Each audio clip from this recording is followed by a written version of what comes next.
నమస్తే అండి. లక్ష్మీ శర్మ నేను. మీరు బాగున్నారా? మీరు అందరూ బాగున్నారనుకుంటున్నాను. నేను బాగున్నాను. ఈరోజు మనం కాకరకాయ గుజ్జు పులుసు అని చెప్తారు. దీన్నే గుజ్జు పచ్చడి కూడా అంటారు కొంతమంది.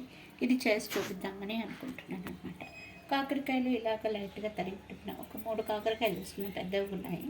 3 కాకరకాయలు తీసుకున్నాం. ఒక 50 గ్రాముల పైన కొంచెం చింతపండు, బెల్లం కూడా అంతే తీసుకున్నాం. నూనె, ఉప్పు, కరివేపాకు. ఇప్పుడు ఇది ఎలా చేయాలో చూపిస్తున్నాను. ఒక 5-6 స్పూన్స్ నూనె కావాలండి. కొంచెం నూనె ఉంటేనే బాగా వేగి అవి బాగుంటాయి అన్నమాట. అందుకని కొంచెం నూనె వేసాను కదా, నూనె పాగుతుంది. ఆవాలు 2-3 స్పూన్స్ వేస్తున్నాను.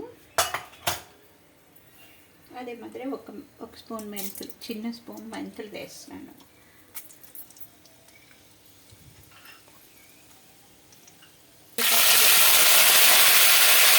కొంచెం మరి సన్నగా కాకుండా కొంచెం తరిగి పెట్టాను అన్నమాట, సన్నగా. ఇది ఇందులో వేసుకోవాలి.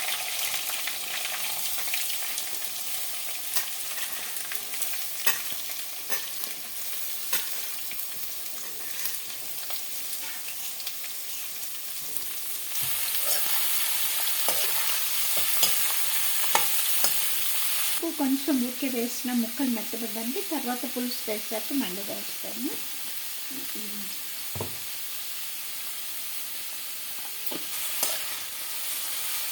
ఉప్పు, పసుపు అన్నీ వేస్తాను కదా, కొంచెం సిమ్లో పెట్టేసి మూత పెట్టేస్తానండి. మూత పెట్టినాక అది కొంచెం మగ్గుతుంది. దాని తర్వాత నేను మళ్ళీ మీకు ఏం చేయాలని చూపిస్తాను.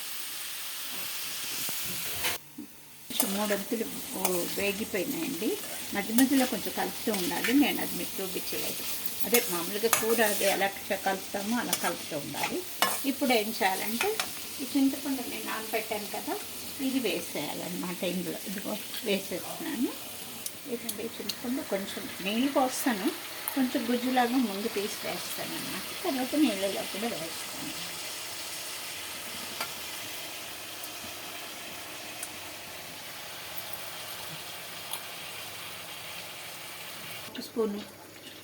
ఒక స్పూన్ కారపొడి, ఒట్టి కారపొడి ఉంది కదండి, అది వేస్తున్నాను. అందులో నేను ఆల్రెడీ పచ్చిమిరపకాయలు 2 వేసాను. ఇగో ఈ బెల్లం కూడా వేస్తున్నాను. ఇందాక తీసి పెట్టాను కదా ఆ బెల్లం. ఇంకంత బెల్లం కావాలి. బెల్లం వేస్తేనే రుచిగా ఉంటుంది అన్నమాట.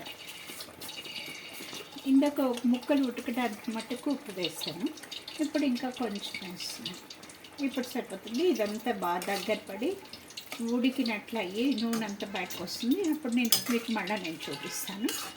ఇది యాక్చువల్గా 2 రోజులు కూడా బాగుంటుంది. బయట కూడా పెట్టవచ్చు, ఫ్రిడ్జ్లో పెట్టకుండా. ఫ్రిడ్జ్లో పెడితే ఇంకా బాగుంటుంది.